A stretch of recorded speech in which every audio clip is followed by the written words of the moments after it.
ওঙ্কারকে নিয়ে প্রিন্সিপালের কাছে গিয়ে রায়ানদের নামে কমপ্লেন করলো পারুল। ভয় পেয়ে গেল রায়ান আর শিরিন। হ্যাঁ বন্ধুরা, এমনটাই দেখা যাবে, তাই সম্পূর্ণ জানতে ভিডিওটিতে লাইক দিয়ে চ্যানেলটি সাবস্ক্রাইব করে দেখতে থাকুন।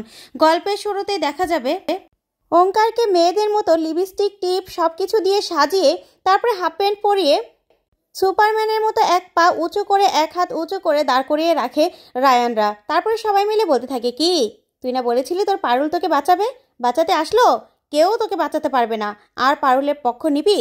খুব শখ হয়েছিল না পারুলের পক্ষ নিয়ে তারপরে আমাদের জব্দ করা এবার তোর বের করছি। আর কালকে কালকে পারুলকে একদম সরস্বতী পুজোতে ইনভাইট করে নিয়ে আসলি, এবার দেখ তোর অবস্থা আমরা কি করি। একদম পা নামাবি না, একদম পা নামাবি না, বুঝতে পেরেছিস? তোর অবস্থা এরকম হবে না যে কোথাও মুখ দেখাতে পারবি না।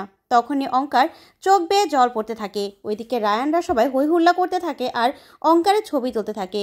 তখন ওঙ্কার খুব কান্নাকাটি করতে থাকে, কিন্তু ওরা কিছুতেই ওঙ্কারের কোনো কথাই শোনে না আর সবাই মজা করতে থাকে ওঙ্কারকে নিয়ে। তারপর সকাল হলেই পারুল আর সুমেধা কলেজে আসে। তখনই পারুল কলেজটা সুন্দর করে সাজানো দেখে খুশি হয়ে যায় আর বলতে থাকে, খুব সুন্দর করে সাজানো হয়েছে তো। তখন সুমেধা বলতে থাকে, হ্যাঁ তুমি জানো না এই কলেজে খুব বড় করে ভ্যালেন্টাইন্স পার্টি হয়। তখন পারুল বলতে থাকে, আমি কি করে জানবো বলো তো, এই কলেজে তো আমি নতুন। তখন সুমেধা বলতে থাকে, আমিও তো নতুন, তাতে কি হয়েছে, তারপরেও আমি না সব কিছু খবর রাখি জানো তো। আর এখানে না খুব বড় করে র্যাম্প শো হয়। আমার খুব ইচ্ছে ছিল যে আমি ফ্যাশন ডিজাইনার হব, কিন্তু কি করব, ফ্যামিলির চাপে MBA করতে এখানে ভর্তি হতে হলো। তখনই পারুল বলতে থাকে, তাহলে তুমি কি করবে, র্যাম্পে হাঁটবে নাকি? তখনই সুমেধা বলতে থাকে, না না, আমার ডিজাইন করা কাপড় পরে আমি র্যাম্পে একজনকে হাঁটাবো, যেন সফল হই, তুমি প্রার্থনা করো। তখন পারুল বলতে থাকে, হ্যাঁ হ্যাঁ তুমি না সফল হবে দেখবে। ওইদিকে দেখা যাবে রায়ানের বন্ধুরা পারুলকে দেখে হাসাহাসি করতে থাকে আর বলতে থাকে, একদম ভালো হয়েছে, ওর ওঙ্কার তো এখন ক্যান্টিনে, ওইখানে গিয়ে তো মজা পাবে। এবার দেখুক না সবাই পারুলের পক্ষ নিলে কি অবস্থা হয় ওদের। একদম বেশি বার বেড়েছিল না, এবার দেখুক কি মজা। তখনই পারুল বলতে থাকে, আচ্ছা সুমেধা, এখানে তো দেখছি কাউকেই দেখা যাচ্ছে না, আমাদের দলের মানুষগুলো কোথায়? ওঙ্কার, তারপরেই স্রোতস্বিনী, ওরা কোথায়? কাউকেই তো দেখছি না। আর ওঙ্কার না কালকে ফোন করেছিল, কিন্তু ওর সঙ্গে না ভালো করে কথাই হয়নি, ওকে না থ্যাঙ্কসও দিতে পারিনি জানো তো। কালকে ও ইনভাইট করেছিল বলেই তো আমি এখানে এসে পুজোর অঞ্জলিটা দিতে পেরেছিলাম, ওই জন্য না আমি চকলেট এনেছি। তখনই সুমেধা বলতে থাকে, আচ্ছা চলো ক্যান্টিনেই হবে, চলো ক্যান্টিনে গিয়ে দেখি। ওইদিকে রায়ানের বন্ধুরা হাসতে থাকে আর বলতে থাকে, যাও যাও ক্যান্টিনে যাও। তখনই স্রোতস্বিনী ওরা আসে আর এসে বলতে থাকে, পারুল পারুল। তখনই পারুল বলতে থাকে, কি হয়েছে স্রোতস্বিনী, ওঙ্কার ওরা কোথায়? তখনই স্রোতস্বিনী বলতে থাকে, ওঙ্কার। তখন পারুল বলতে থাকে, কি হয়েছে? তখনই স্রোতস্বিনী বলতে থাকে, তোমাকে এভাবে বললে তুমি বুঝবে না, চলো গিয়ে দেখতে হবে। তারপরে দেখা যাবে পারুলরা সবাই ছুটে যায় ক্যান্টিনের দিকে। ওইদিকে দেখা যাবে ক্যান্টিনে রায়ান শিরিন সহ সবাই দাঁড়িয়ে আছে। ওঙ্কারের ছবি নিয়ে সবাই হাসি ঠাট্টা মজা করছে আর ওঙ্কারের ছবির সাথে সবাই সেলফি তুলছে। তখনই শিরিন বলতে থাকে, সেলফি তোল সেলফি তোল, এরকম সেলিব্রিটি আর পাবি না। ঠিক তখনই পারুল সেখানে চলে আসে।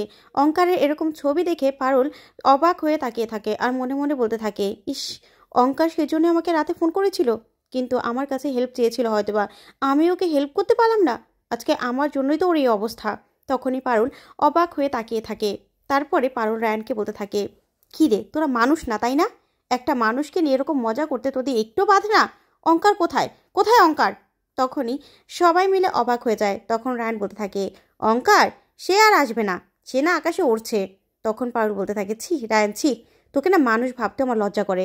তখন রায়ান বলতে থাকে, শোন, আমাদের কাজে যে বাধা দেবে না আর আমাদের বিরোধী দলের সঙ্গে যে একটু বেশি বেশি মাখামাখি করবে তারই এই অবস্থা হবে। শোন, তোকে আমরা পছন্দ করি না, তোর সঙ্গে মিলে আমাদেরকে জব্দ করার চেষ্টা করেছে না, এবার দেখ না ওর কি অবস্থা হয়েছে, কি অবস্থা করেছি। তখন শিরিন বলতে থাকে, হ্যাঁ পারুল, হ্যাঁ আমরা মানুষ না, বুঝতে পেরেছিস, আমাদের সঙ্গে যারাই পাঙ্গা নেবে না তাদের এই অবস্থা হবে।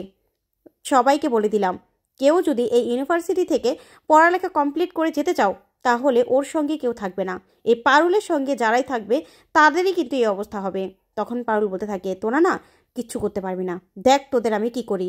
তারপরে পারুল বলতে থাকে, ওঙ্কার কোথায়, ওঙ্কার আজকে আসেনি? তখনই স্রোতস্বিনী বলতে থাকে, না রে ওঙ্কার আজকে আসেনি, ওঙ্কার কোথায় জানি না। তারপরে পারুল বলতে থাকে, যাচ্ছি আমি। তখনই সুমেধা রায়ানের এমন ব্যবহার দেখে রায়ানকে বলতে থাকে, রায়ান এটা তোমার কেমন ব্যবহার দেখছি, এরকম ব্যবহার আমি আশা করিনি। তখন রায়ান বলতে থাকে, আশা না করলে নাই, শোনো, প্রথম দিন তোমার সাথে আমার যেভাবে দেখা হয়েছিল সেটার সঙ্গে যদি এই ব্যাপারটা গুলিয়ে ফেলো না তাহলে খুব ভুল করবে তোমরা। আর যারাই আমাদের পথে কাটা হয়ে দাঁড়াবে না তাদেরই আমরা এই অবস্থা করব। এই পারুলের সঙ্গে বেশি মাখামাখি করে যারাই আমাদের পথে কাটা হবে তাদের অবস্থা এরকম করবো। এই পারুল আমাদের কি করেছিল মনে নেই তোমাদের? মনে নেই? তখনই সুমেধা অবাক হয়ে তাকিয়ে থাকে। তখন পারুল বলে, সুমেধা ওর কথা শোনো না, তুমি না অবাক হইও না, ওরা এরকমই। তারপরে সুমেধা সহ সবাইকে নিয়ে পারুল সেখান থেকে চলে যায়। অন্যদিকে দেখা যাবে রুকু আর গোপাল সব কিছুর ব্যবস্থা করতে থাকলে হঠাৎ করে রুকু দেখতে পায় যে ওর ক্যামেরাটা সেখানে নেই। তখন রুকু বলতে থাকে, আমার ক্যামেরাটা কোথায় গেল? এখানেই তো রেখেছিলাম। তখন গোপাল বলতে থাকে, কি বলছো তুমি রুকু? এখানেই রেখেছিলে? তখন রুকু বলতে থাকে, হ্যাঁ, আমি তো পুজো দেওয়ার আগেই ছবি তুলেছিলাম, তারপরে এখানে বইয়ের উপরে আমি ক্যামেরাটা রেখে দিয়েছিলাম। পুজো শেষ না হতে তো এখান থেকে কিছু তোলাও যায় না, আমি তো জানি, তাই তো এখান থেকে নেইনি আমি, এখানেই তো ছিল। তখনই গোপাল বলতে থাকে, কি বলছো তুমি?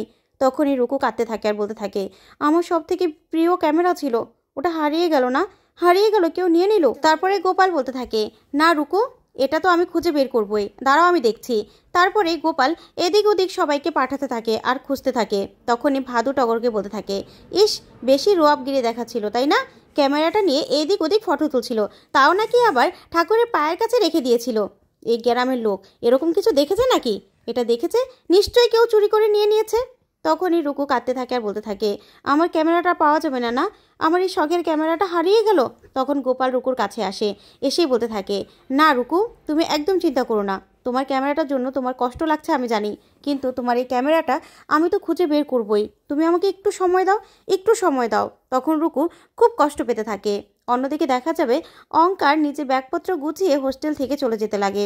তখনই পারুল সেখানে চলে আসে আর এসে বলতে থাকে, অঙ্কার, তুমি কোথায় যাচ্ছ তুমি? তখন অঙ্কার বলতে থাকে, পারুল, এত বড় ইউনিভার্সিটিতে পড়ার শখ আমার মিটে গেছে গো, তাই আমি চলে যাচ্ছি। তখন পারুল বলতে থাকে, না, তুমি কোথাও যাবে না, তুমি এত কষ্ট করে পড়াশুনো করে ফার্স্ট হয়েছো এখানে, তাই তো এখানে চান্স পেয়েছো, তুমি কোথাও যাবে না। তখনই অঙ্কার বলতে থাকে, কি করব বলো তো, আমার যে ফাইট করার কোনো সাহস নেই, আমি যে মানুষের কাছে হাসির পাত্র হয়ে গেছি, মজার পাত্র হয়ে গেছি। তখন পারুল বলতে থাকে, না অঙ্কার না, ফাইট করে জীবনে বাঁচতে হয়। দেখোনি, প্রথম থেকেই আমার সঙ্গে কি কম কিছু হয়েছে? আমি কি কম ফাইট করেছি ওদের সঙ্গে? তারপরেও তো আমি আমার জমি এক চিমটিও ছাড়িনি, আমি এখানেই আছি। তাহলে তুমি কেন তোমার জায়গাটা ছেড়ে দেবে বলো তো? তুমি কেন ছেড়ে দেবে? তোমাকে লড়াই করতে হবে, লড়াই করে তোমাকে এখানে থাকতে হবে, টিকতে হবে, নিজের কেরিয়ারটা গড়তে হবে। আর আমার জন্যই তো তোমার এই অবস্থা, তাই তো আমি তোমার জন্য লড়াই করব। তখনই অঙ্কার বলতে থাকে, না পারুল না, তুমি আমার জন্য কত আর লড়াই করবে বলো তো? এভাবে লড়াই করে কতক্ষণ আটকে রাখা যায়? তখন পারুল বলতে থাকে, তুমি বলো, কি হয়েছে তোমার সঙ্গে আর কে এরকম করেছে বলো। তখনই অঙ্কার সবটা খুলে বলে পারুলকে। তখন পারুল বলতে থাকে, আমার না এবার জেদ চেপে গেছে, আগের বার আমার সঙ্গে যা করেছিল না, আমি তো ওদের ছেড়ে দিয়েছিলাম, কিন্তু এবার ওরা ক্রাইম করেছে, ওদেরকে আজকে আমি কিছুতেই ছাড়বো না, তুমি শুধু দেখো, কিছুতেই ছাড়বো না। এই বলে অঙ্কারের হাত ধরে টেনে নিয়ে যেতে থাকে পারুল। ওইদিকে দেখা যাবে শিরিন রায়ানকে বলতে থাকে, এই রায়ান, পারুল না ওইদিকে গেল, কোথায় গেল রে? তখন রায়ান বলতে থাকে, ও যেখানে খুশি সেখানে যাক, ও কি করবে? হ্যাঁ। তখনই শিরিনের বন্ধুরা বলতে থাকে, না, ওই মেয়ে খুব ডেঞ্জারাস, কি থেকে কি করবে কে জানে। তখনই রায়ানরা স্রোতসিনীর কাছে এসে বলতে থাকে, এই পারুল কোথায়? তখনই স্রোতসিনীরা সবাই মিলে বলতে থাকে, আমরা জানি নাকি পারুল কোথায় জানি না। ঠিক তখনই পারুল অঙ্কারকে নিয়ে যেতে থাকে। তখন রায়ান বলতে থাকে, তুই কোথায় যাচ্ছিস তুই? তখন পারুল বলতে থাকে, টিনের ঘরে তোদের নামে কমপ্লেন করতে। যা শুনে রায়ান আর শিরিন দুজনেই ভয় পেয়ে যায়। তো বন্ধুরা, এবার কি তাহলে বুঝতে পারবে রায়ান নিজের ভুলটা? তোমাদের কি মনে হয় অবশ্যই কমেন্ট করে জানতে ভুলবেন না। ধন্যবাদ।